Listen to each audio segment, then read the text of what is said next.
Magandang gabi po kay Sir Jab at kay Ma'am Sha. At sa inyo lahat.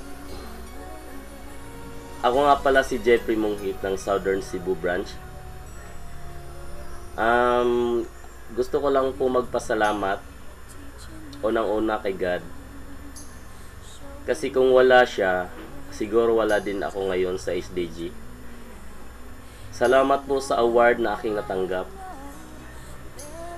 Malaki po talaga ang pasasalamat ko sa kumpanyang ito.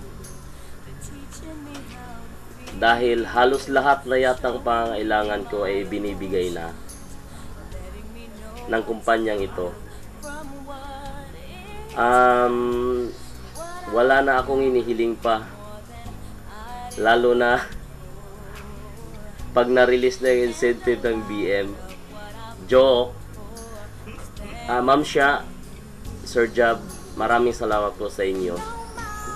At syempre sa mga katrabaho ko sa SDG, sa lahat ng department. Pinapasalamatan ko kayong lahat.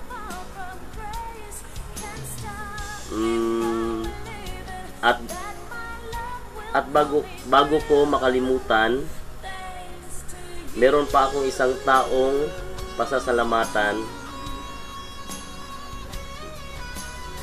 na palaging nagbibigay sa akin ng advice at nagpapalakas ng aking loob. Walang iba, ang pinakapogi ng sales department, Mr. June Pahutagana. Sir, you're the best. Saludo ako sa iyo. And happy anniversary to all. Thank you sa lahat.